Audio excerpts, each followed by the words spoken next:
اعوذ باللہ من الشیطان الرجیم بسم اللہ الرحمن الرحیم رب اشرح لی صدری ویسر لی امری واحلل عقدۃ من لسانی یفقہوا قولی۔ ہمارا آج کا سبق ہے ادغام کا بیان۔ سب سے پہلے دیکھتے ہیں ادغام کے لغوی معنی کیا ہے۔ لغوی معنی ہے داخل کرنا، ملانا، جیسا کہ آپ سب جانتے ہیں، پہلے پڑھ بھی چکے ہیں الحمدللہ۔ اصطلاحی معنی ہے مدغم کو مدغم فی میں اس طرح داخل کرنا کہ دونوں ایک ساتھ مشدد ادا ہوں۔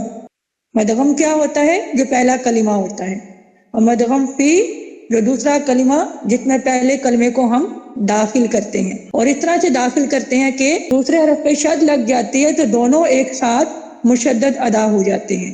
آگے دیکھتے ہیں ادغام کے اقسام۔ ادغام کی دو قسمیں ہیں، ادغام کبیر اور ادغام صغیر۔ سب سے پہلے دیکھتے ہیں ادغام کبیر۔ اس کی ڈیفینیشن یہ ہے، یعنی اس کی پہچان یا اس کا قاعدہ یہ ہے، مدغم متحرک ہو، اس کو ساکن کر کے مدغم فی میں داخل کیا جائے۔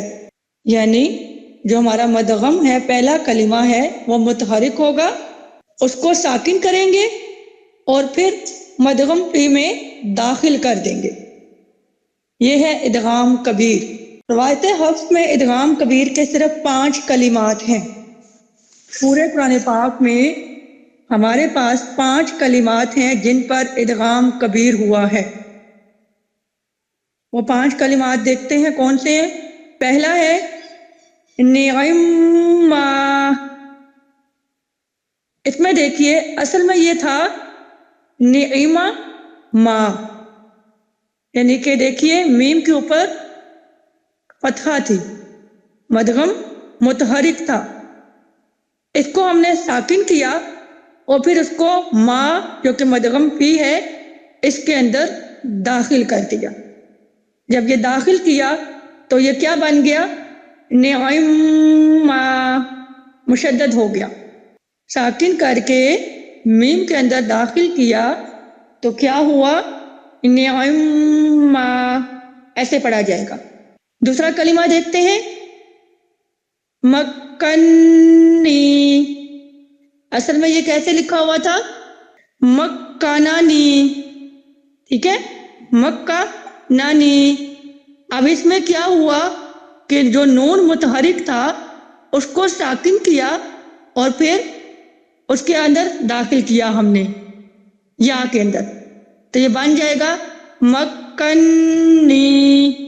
یہاں پہ یاد رکھیے مدغم متحرک ہے، اس کو ساکن کر کے ہم مدغم فی میں داخل کر رہے ہیں، مکنی۔ اس میں اب جو نون متحرک ہے اس کو ہم نے ساکن کیا اور ساتھ ہی تشدید لگا کر مکنی اس طرح بن جائے گا اور یہ مدغم فی میں داخل ہو گیا۔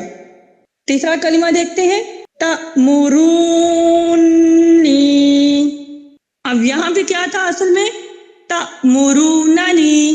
اب پھر اس کو پھر اگین ہم نے اس کو مدغم کیا، جو نا کے اوپر حرکت ہے اس کو کیا کیا؟ ساکن کیا اور پھر اس کو ہم نے اگلے والے نی کے اندر داخل کر دیا تو یہ مشدد ہو جائے گا تأمرونی۔ اسی طرح اتحاجونی،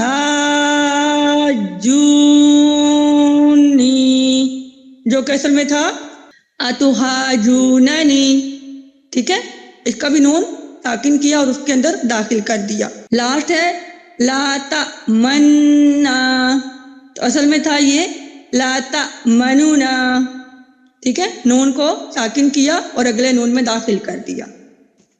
یہ 5 کلمات ہیں جن پر ادغام کبیر ہوا ہے۔ ان کی متحرک حرکت کو ساکن کر کے مدغم فی میں داخل کیا گیا ہے، اور ان کی جو اصل والی جو ہے نا وہ آپ کو قرآن پاک میں نہیں ملیں گی۔ جو ادغام کبیر کرنے کے بعد جو کلمہ بن رہا ہے نا، نعما، مکنی، تأمرونی، اتحاجونی، لا تأمنا، یہ کلمات آپ کو قرآن پاک میں لکھے ملیں گی۔ واضح ہے ادغام کبیر؟ یہاں پہ ایک نوٹ نظر آ رہا ہے آپ کو کہ اس میں 2 وجہیں جائز ہیں۔ لا تأمنا اس میں کیا ہے؟ ادغام مع الاشمام، اظہار مع الروم، یعنی کہ ہم نے ادغام مع الاشمام کیا پڑھا تھا؟ جو وقت بالاشمام تھا، ہونٹوں سے ضمہ کی طرف اشارہ کرنا۔ اسی طرح مع الروم کے ساتھ بھی یہاں پہ اظہار ہوا ہے، آپ سے کلمات سنے جائیں گے، کلمات پوچھے جائیں گے، اور پراپر ادائیگی کے ساتھ آپ نے ان کلمات کو ادا کرنا ہے۔ جہاں پہ غنہ ہے، غنہ یکمل، جہاں پہ مد ہے جو مد لازم ہے وہاں پہ وہ ہو رہی ہے، یہاں پہ حمزہ ساکنہ ہے، ہر جگہ کی جو قواعد ہیں ان کو ادا کرتے ہوئے آپ نے یہ پانچوں کلمات کی ادائیگی کر کے دکھانی ہے انشاءاللہ۔ ان کو یاد بھی کرنا ہے اور ان کی ادائیگی بھی پراپر آپ نے کرنی ہے انشاءاللہ۔ آگے دیکھتے ہیں ادغام صغیر۔ اب اس میں یہ ہے کہ مدغم پہلے سے ساکن ہو۔ ادغام کبیر میں کیا تھا؟ مدغم متحرک تھا، پھر اس کو ساکن کر کے مدغم فی میں داخل کیا گیا۔ جبکہ ادغام صغیر میں کیا ہے؟ مدغم پہلے سے ہی ساکن ہے، اس کو مدغم فی میں داخل کیا جائے۔ جیسے کہ دیکھیے قد دخلوا، یہاں پہ دیکھیے قد، دال جو ہے ساکن ہے، ٹھیک ہے، مدغم ساکن ہے، اس کو ہم نے مدغم فی میں داخل کیا، اگلے والے دال میں داخل کیا تو یہ مشدد لگ کے داخل ہوا، تو قد دخلوا یہ بن گیا۔ یہ ہے ادغام صغیر، اس میں آپ نے کوئی حرکت چینج نہیں کرنی، اس میں یہ آلریڈی ساکن ہوگا اور اس کو ہم مدغم فی میں داخل کر دیں گے۔ ادغام کبیر اور ادغام صغیر دونوں واضح ہیں۔ آگے دیکھتے ہیں کیفیت کے اعتبار سے ادغام کی اقسام۔ اب یہاں پہ یاد رکھیے جب آپ سے پوچھا جائے کہ ادغام کی کتنی اقسام ہیں تب آپ نے یہ جواب دینا ہے، ادغام کی 2 اقسام ہیں، ادغام کبیر اور ادغام صغیر۔ پھر آپ بتائیں گے ادغام کبیر کیا ہوتا ہے؟ مدغم متحرک ہو، اس کو ساکن کر کے مدغم فی میں داخل کیا جائے، یہ ہوتا ہے ادغام کبیر۔ پھر اس کے 5 کلمات بتائیں گے آپ۔ اس کے بعد ادغام صغیر آپ بتائیں گے کہ مدغم پہلے سے ساکن ہو اور اس کو مدغم فی میں داخل کیا جائے۔ لیکن جب سوال آئے گا کیفیت کے اعتبار سے ادغام کی اقسام، تو تب آپ نے بتانا ہے کیفیت کے اعتبار سے ادغام کی 2 اقسام ہیں، تام اور ناقص، یعنی ادغام تام اور ادغام ناقص، یہ ہوتی ہیں کیفیت کے اعتبار سے ادغام کی اقسام۔ اب دیکھتے ہیں کہ یہ کیا ہے۔ سب سے پہلے دیکھتے ہیں ادغام تام۔ مدغم کو مدغم فی میں اس طرح داخل کریں کہ مدغم کی کوئی صفت باقی نہ رہے۔ مدغم کو مدغم فی میں اس طرح داخل کریں کہ مدغم کی کوئی صفت باقی نہ رہے۔ اس کی مثال آپ ایسے سمجھیں جیسے دودھ میں پانی، اس میں ہم کنسیڈر کرتے ہیں پانی کو مدغم اور دودھ کو کرتے ہیں مدغم فی۔ پانی کو دودھ میں ملائیں گے تو کیا پانی کی صفات باقی رہیں گی؟ وہ دودھ کی طرح ہی لگے گا، دودھ کی طرح ہی لگے گا۔ تو جو ادغام تام ہے وہ یہی ہے کہ اس میں ہم جو مدغم کو مدغم فی میں داخل کر رہے ہیں تو مدغم کی کوئی صفت باقی نہیں رہے گی، جیسے کہ پانی اپنی صفات کھو دیتا ہے دودھ میں شامل ہونے کے بعد۔ اس کی اگزامپل دیکھتے ہیں، من ربہ، یہاں پہ دیکھیے مدغم ہے ہمارا نون ساکن اور مدغم فی ہے را، ربی ہی میں را۔ جب ہم نے من ربہ پڑھا تو کیا نون ساکن جو ہمارا مدغم ہے کیا اس کی ادائیگی کی ہم نے؟ نون نے اپنی صفات کو کھو دیا، وہ مکمل داخل ہو گیا من ربہ۔ اسی طرح قل ربہ غفور الرحیم۔ تو یہ جو اگزامپل آپ کو نظر آ رہی ہیں اس میں آپ سے ایک سوال کروں کہ یہاں پہ جب نون ساکن کی کوئی صفات باقی نہیں رہ رہی تو یہ کون سا ادغام ہے؟ ادغام بلا غنہ۔ شاباش، یہ ادغام بلا غنہ ہے۔ تو اس کا مطلب یہ ہوا کہ جو ادغام تام ہے وہ ادغام بلا غنہ والے حروف پہ ہوتا ہے، یعنی لام اور را پہ۔ اس میں پہلے والے کی صفات باقی نہیں رہتی اور مدغم فی میں اس کی صفات کھو جاتی ہیں۔ اب واضح ہے آپ کو ادغام تام کیا ہوتا ہے کہ مدغم کو مدغم فی میں اس طرح داخل کریں کہ مدغم کی کوئی صفت باقی نہ رہے، اور یہ ادغام بلا غنہ میں کیا جاتا ہے، ٹھیک ہے؟ بے شک اپنے پاس لکھ لیں، آپ دودھ میں پانی یہ مثال لکھ لیں، اور ادغام بلا غنہ یہ بھی نوٹ کر لیں کہ یہ اس میں ہوتا ہے۔ اب دیکھتے ہیں ادغام ناقص کیا ہوتا ہے۔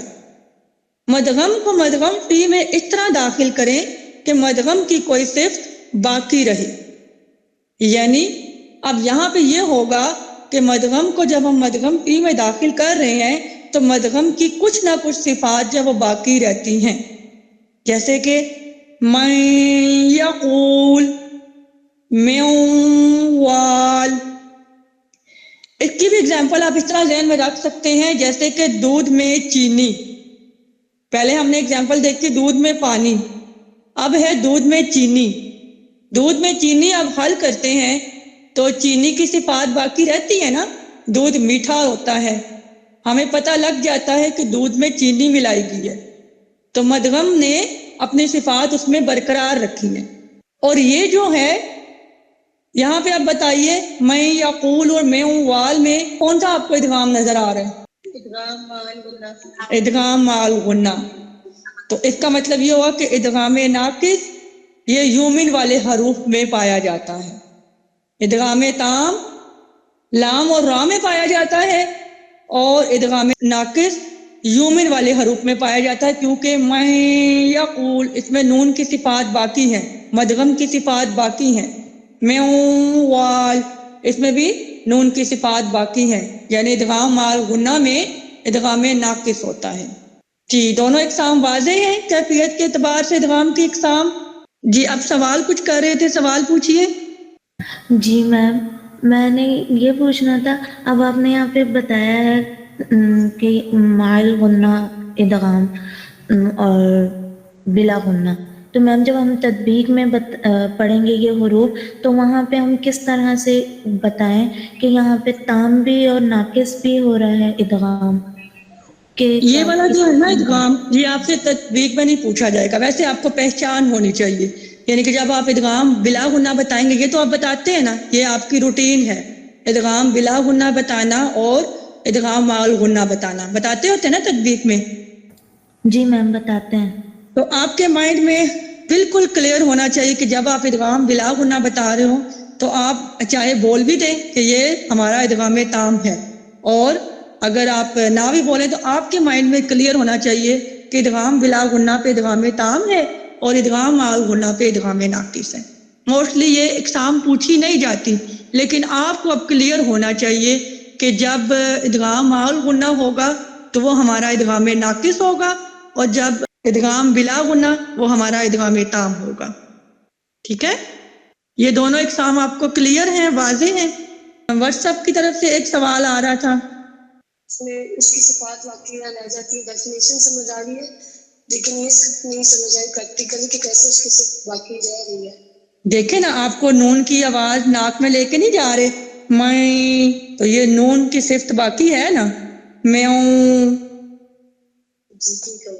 ٹھیک ہے، جبکہ اوپر والے میں مر ربی، اس میں نون کی صفت باقی نہیں ہے، ہم فوراً سے ادا کر رہے ہیں قر ربی۔ ٹھیک ہے، یہ صفات ہیں، یعنی کہ پہلا والا ہمارا مدغم ہے، اس کی صفات باقی ہے ادغام ناقص میں، اور جو ادغام تام ہے اس میں اس کی صفات باقی نہیں رہتی۔ چلیے آگے دیکھتے ہیں، سبب ادغام یا مدغم اور مدغم فی کے اعتبار سے ادغام کی اقسام۔ اب ایک بار پھر سے ریپیٹ کرتی ہوں، ادغام کی اقسام ہیں دو، ادغام کبیر اور ادغام صغیر۔ کیفیت کے اعتبار سے ہیں ادغام کی دو اقسام، تام اور ناقص، اور مدغم اور مدغم فی کے اعتبار سے اب ادغام کی اقسام دیکھنے لگے ہیں۔ ٹھیک ہے، تو یہ ہے ہماری تین اقسام، مدغم اور مدغم فی کے اعتبار سے ادغام کی تین اقسام ہیں، مثلین، متجانسین، متقاربین۔ ان کی ادائیگی غور سے سنیے، ان کو غلط نہیں آپ نے پروناؤنس کرنا، مثلین، متجانسین، متقاربین، یہ تین اقسام ہیں۔ اب ان کے مکمل نام بھی لکھ لیں آپ، ادغام مثلین صغیر، دوسرا نام ہے ادغام متجانسین صغیر، تیسرا مکمل نام ہے ادغام متقاربین صغیر۔ یہ ان کے پورے نام ہیں۔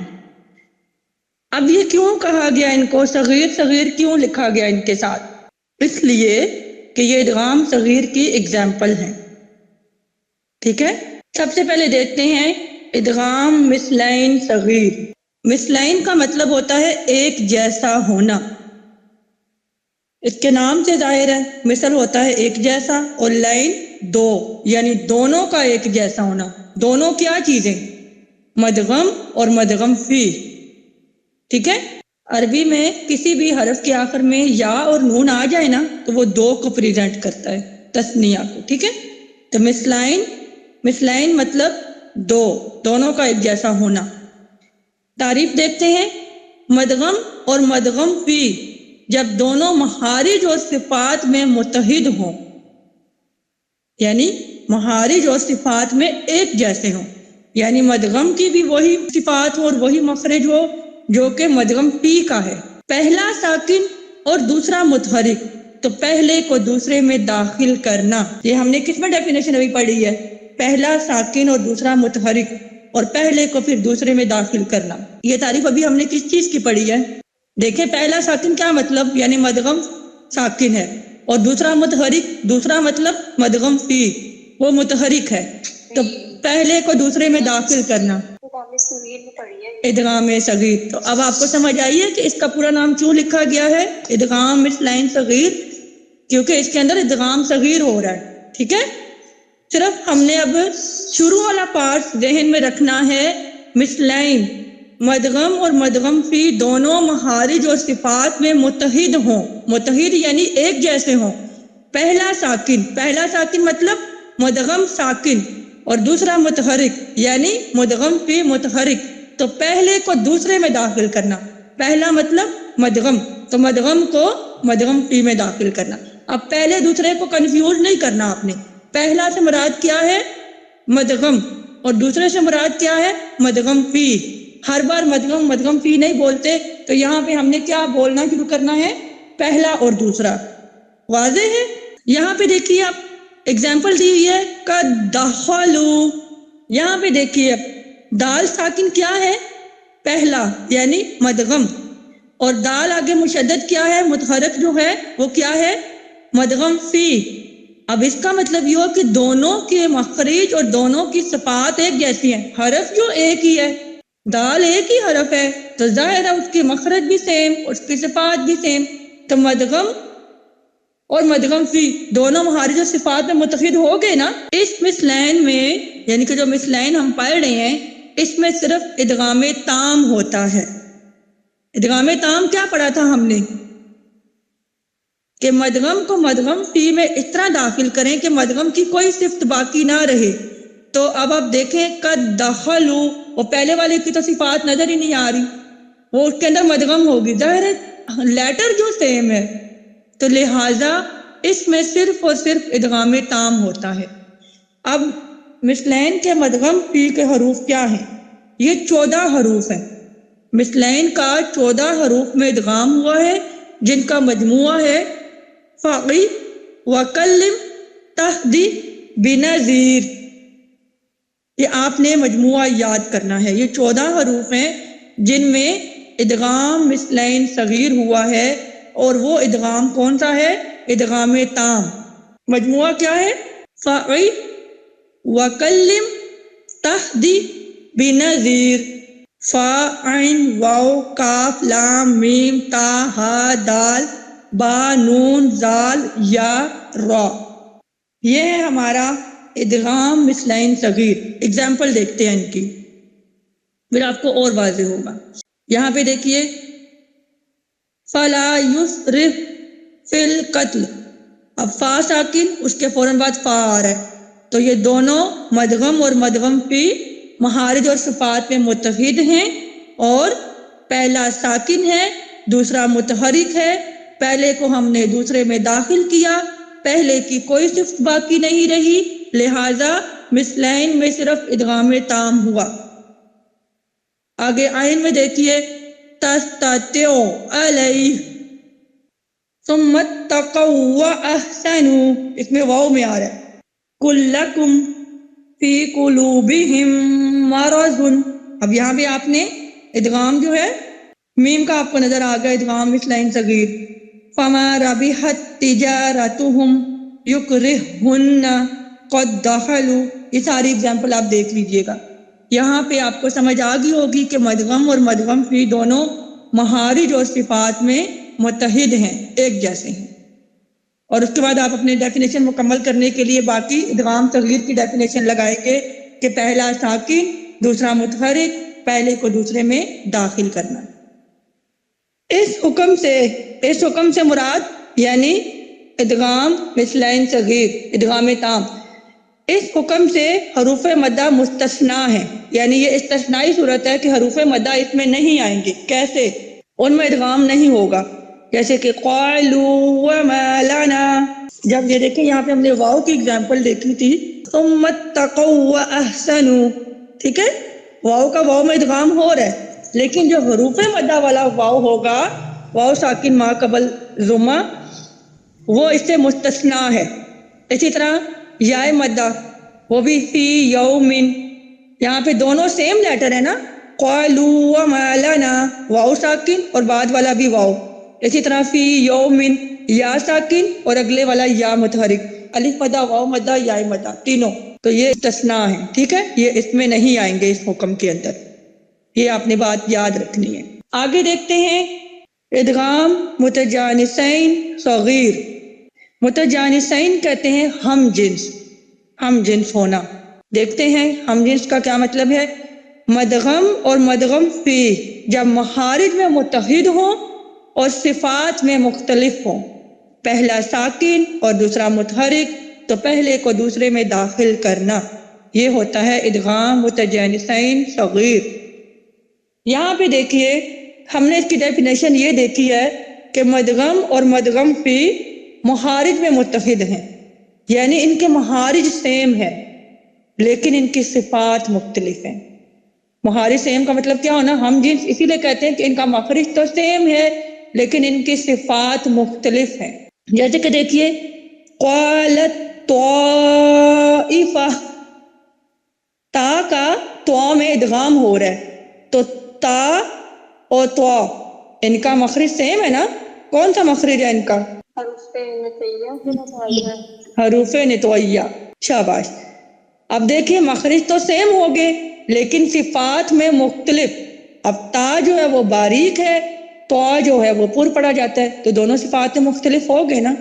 لہٰذا یہ ہوتے ہیں متجانسین، ایسے حروف یا ایسے مدغم اور مدغم فی جو مخارج میں متحد ہیں لیکن صفات میں مختلف ہیں.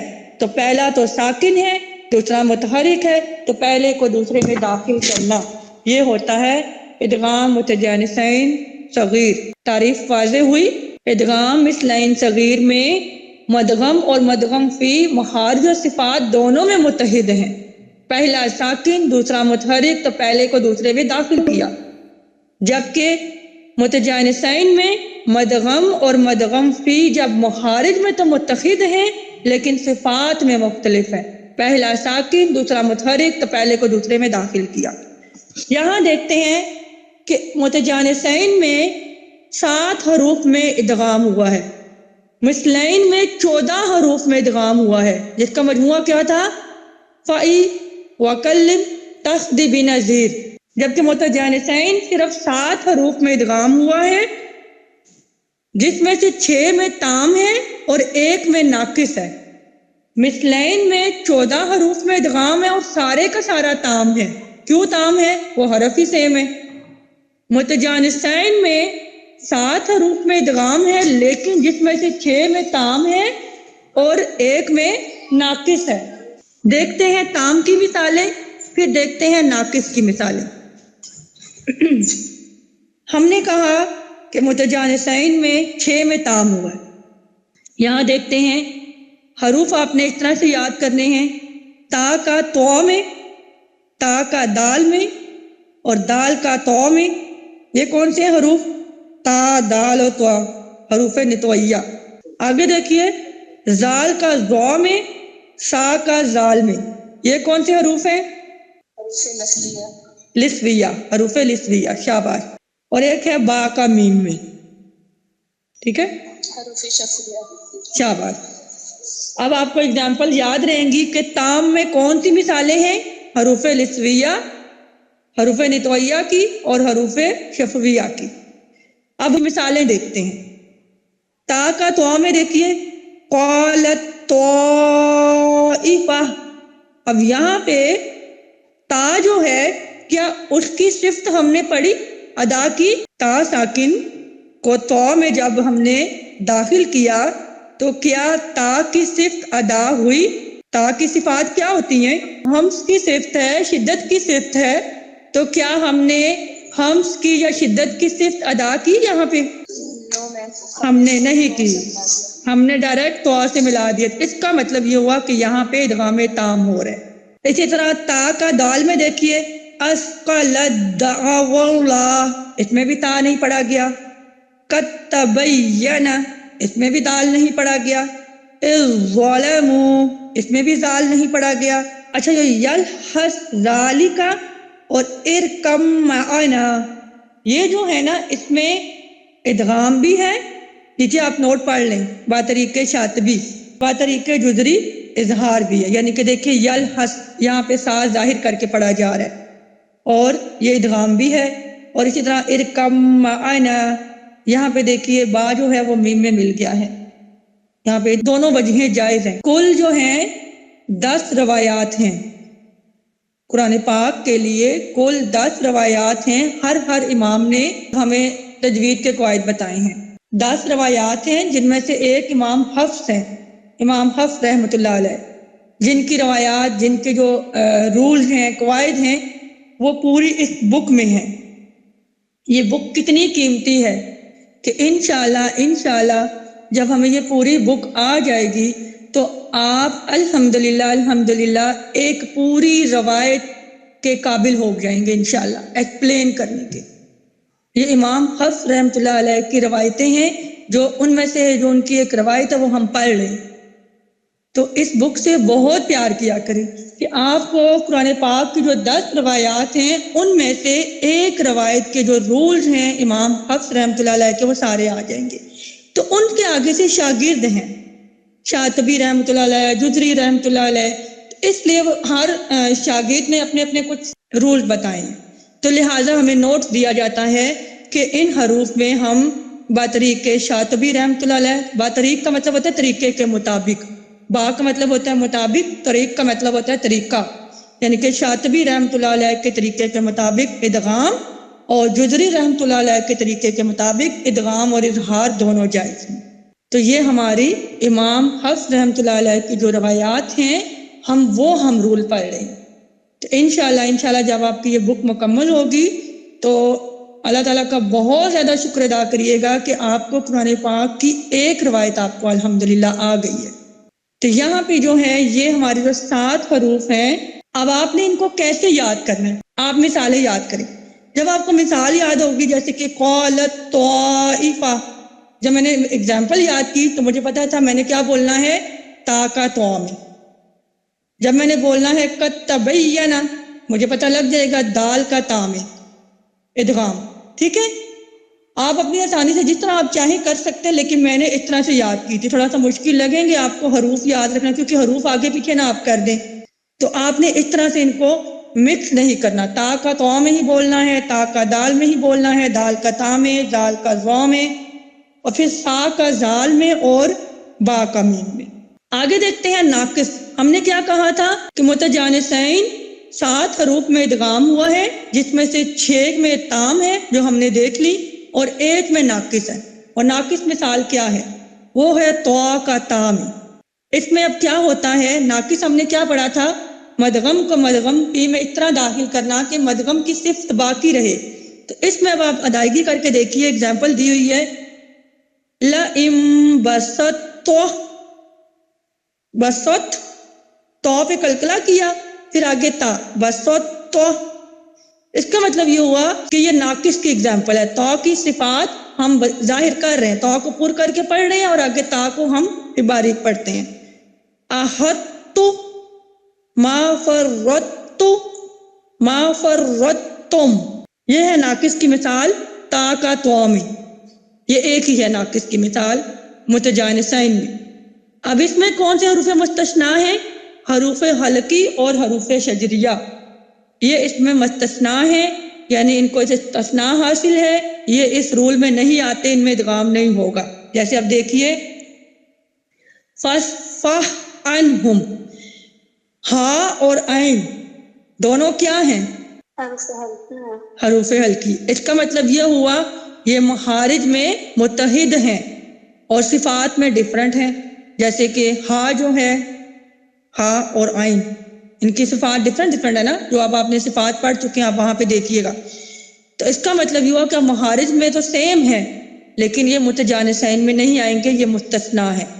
اسی طرح اشیاءہم، حروف شجریہ شین اور یا، تو یہ کیا ہیں؟ یہ بھی مستثنا ہے، حالانکہ دونوں ایک ہی مخرج میں ہیں، شین اور یا متحرکہ، لیکن اس رول میں نہیں آئیں گے۔ یہاں تک واضح ہے متجانسین؟ آگے لاسٹ دیکھتے ہیں متقاربین، ادغام متقاربین صغیر۔ متقاربین نام سے ظاہر ہے قریب قریب ہونا، مثلین کا مطلب لکھ لیں، ایک جیسا ہونا، متجانسین ہم جنس ہونا، اور متقاربین قریب قریب ہونا۔ کیا قریب ہونا؟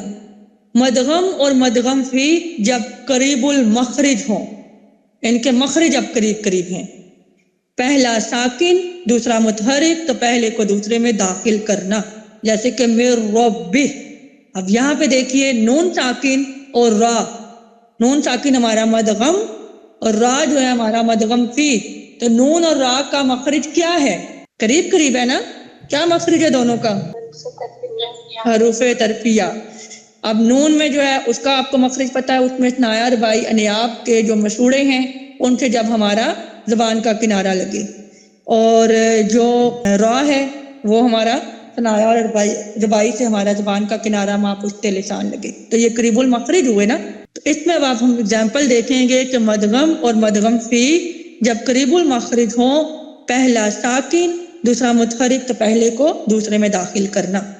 اب اس کے حروف کون سے ہیں؟ اس کے بھی 7 حروف ہیں، متقاربین کا بھی 7 حروف میں ادغام ہوا ہے، جس میں سے اب 3 میں تام ہے، 2 میں ناقص ہے اور 2 میں مختلف فی ہے۔ اگزامپل دیکھتے ہیں کہ کیسے۔ سب سے پہلے دیکھتے ہیں تام کی مثالیں۔ ہم نے کیا کہا کہ متقاربین اس کا ہم نے 7 حروف میں ادغام دیکھا، ٹھیک ہے، جس میں 3 میں تام ہے۔ اب وہ کون سے ہیں؟ نون کا را میں، نون کا لام میں اور لام کا را میں۔ اس سے لیے آپ کیا ہنٹ یاد رکھیں گے؟ حروف ترفیہ ہے۔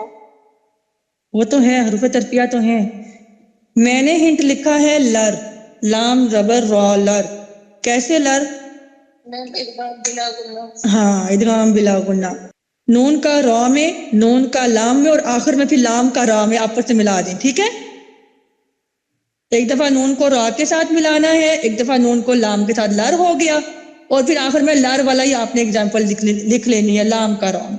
یہ میں نے اس طرح سے یاد کیا تھا اور یہ بہت آسان ہے، مِن ربی مِن لدنک ربی، ٹھیک ہے؟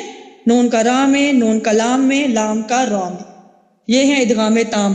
دیکھیے یہاں پہ پہلے والے کی ہم کوئی صفات پڑھ رہے ہیں؟ ہم نہیں پڑھ رہے ہیں، اور دوسرے والے کی دوسرے میں مدغم ہو رہے ہیں۔ آگے دیکھیے ناقص کی مثالیں، یہ ہے نون کا واؤ میں اور نون کا یا میں۔ یہاں پہ کون سا ہنٹ رکھیں گے؟ یومن والے حروف۔ ادغام مال غنہ کا واو اور یا ہے اس میں، ہاں جی، جیسے یو ہم کہہ سکتے ہیں۔ ہاں جی، یو کہہ سکتے، گڈ۔ یومن ہے یعنی یو، یعنی کہ نون کا واؤ میں میوال، نون کا یا میں میں یقول، ٹھیک ہے؟ آگے دیکھتے ہیں مختلف فی کی مثالیں۔ ان کے جو حروف ہیں وہ 2 ہیں، قاف کا کاف میں اور نون کا میم میں۔ الم نخلقکم، یہاں پہ تام اولا ہو رہا ہے، یعنی کاف کی کوئی صفت جو ہے وہ کاف میں مدغم ہونے کے بعد باقی نہیں رہی، جو کاف باریک ہے وہ پڑھا جا رہا ہے۔ الم نخلقکم، اور نون کا میم میں کیا ہے؟ مم مال، یہ بھی تام اولا ہے، کیونکہ نون ساکن میم میں جب مدغم ہوا تو نون ساکن کی کوئی بھی صفت باقی نہیں رہی۔ تو یہ مختلف فی کی 2 اگزامپل ہیں، جس میں ہم نے کاف کا کاف میں دیکھا ادغام، ادغام متقاربین صغیر اور نون کا میم میں دیکھا ادغام متقاربین صغیر۔ اب اس حکم سے حروف حلقی مستثنا ہے، لہذا ان میں ادغام نہیں ہوگا۔ اب حروف حلقی کون سے ہیں؟ فَسَبِّحْهُ، یہاں پہ دیکھیے ہا اور ہا دونوں حروف حلقی ہیں لیکن ان میں ادغام نہیں ہو رہا۔ اسی طرح لا تزغ قلوبنا، زغ، اب غین ہے اور اس کا کاف میں ادغام نہیں ہو رہا، تو یہ دونوں جو ہے نا یہ حروف حلقی یہ مستثنا ہیں ادغام متقاربین صغیر سے۔ امید کرتی ہوں آج کا سبق آپ کو اچھے سے سمجھ آ گیا ہوگا۔